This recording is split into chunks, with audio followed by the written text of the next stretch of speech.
Hello everybody, welcome back to my channel. For those who don't know me, I'm Irène and I'm a freelance graphic designer. On this channel I like to share anything design and freelancing related. So if that sounds interesting to you, feel free to subscribe. And without any further ado, let's dive into today's video.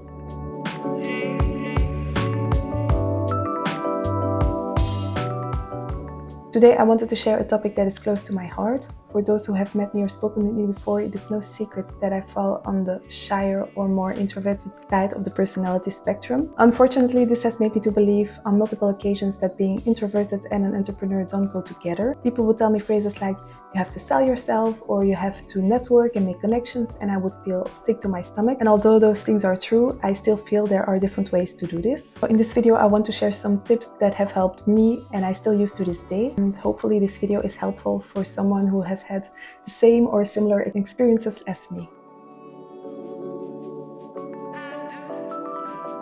As a graphic designer, I have the advantage of working in a visual field. This means that clients often come to me after viewing my portfolio. If your work is good, especially as a graphic designer, it will sell itself. If you're a cook and you make delicious food, people will come to your restaurant. Or if you're a plumber and you can quickly solve people's problems, then word will spread and new clients will come your way. I would advise you to really focus on promoting your work and not yourself. Just let the quality of your offer do the talking for you. Starting a business, it's really important to know yourself, to get to know your weaknesses and your strengths.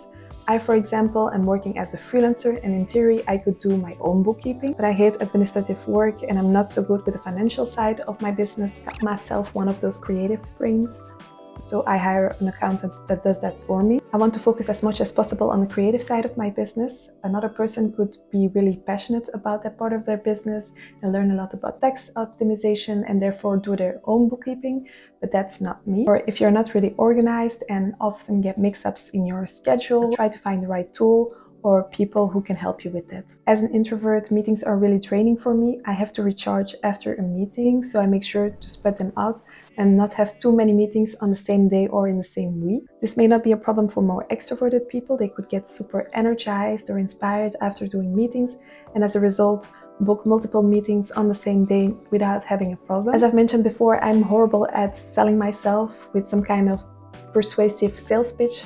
So I really like to prepare my meetings ahead of time. By acknowledging and addressing your weaknesses, you can find strategies to work around them and still totally thrive as an introverted or not introverted entrepreneur.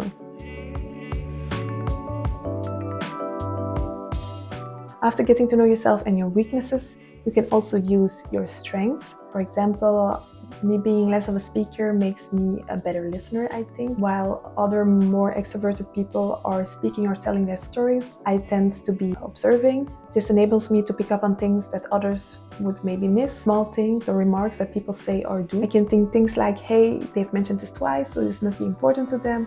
Or hey, I can use this in my design. So I really try to use this skill to my advantage as a graphic designer. As a designer, I have to be able to put myself in my client's shoes and understand what kind of design they're looking for. By honoring and playing on your strengths, you can find unique and valuable ways to contribute to your industry.